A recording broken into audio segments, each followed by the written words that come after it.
Tayo na at maghanap ng first aid para kay Aling Melissa. Lalakad lang naman tayo dito sa gitna ng gabi, kaso bakit parang walang tao? Where am I? Saan ba to? Nandun daw yung malapit na gas station. So dapat merong doon, parang first aid kit. O ano nangyari dito?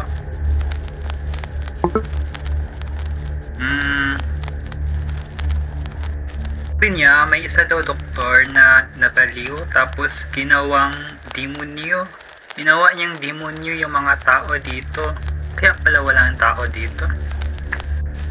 Buti na lang at ipapamana niya sa atin ang kaniyang baril at meron ding mga bala. Siyempre, sanay na akong gumamit ng baril. Kasi nga, diba, part-time job ko yung pag-riding in tandem. At saka nagpa-tutor ako kay Teacher Rubilin sa kanyang assassination classroom. Magaling yung magturo si Teacher Rubilin. Si Teacher Rubilin yung bitch sensei namin dun eh. Mr. Teacher Oshiite, mikanse no bokura. Anata to yu fura ko na target o chinukere deshu ka. O diba, alam ko pa yung team song namin. Tapos ngayon nahabol ako ng, ayan, halimaw, demonyo yan siya. Takbo, aray, sugatan na ako, aray, ouch, ouch. Saan ako papunta? Hindi, dapat kukunin ko muna yung gamot para kay Aling Melissa. Nagsimula sa pagkaakyat bahay, tapos ngayon naman ay may zombie apocalypse naman.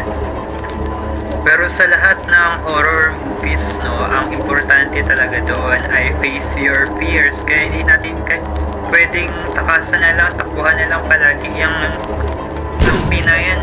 Kaya kailangan natin yung pa-release. Bang! Ayun, napatayin natin siya. Shit! I will kill you! Tapos ngayon, kailangan na natin kunin yung gamot para kay Aling Melissa. Yan, buksan natin, tapos kunin yung buksan mo, papasukin ako, tapos kunin yan, ayan, tapos takbo na papunta kay Aling Melissa. Masarap talaga mag-jogging sa gabi, tapos bigla ka na lang makakasalubong ng mga zombie. Medyo extreme level ng pag-jogging.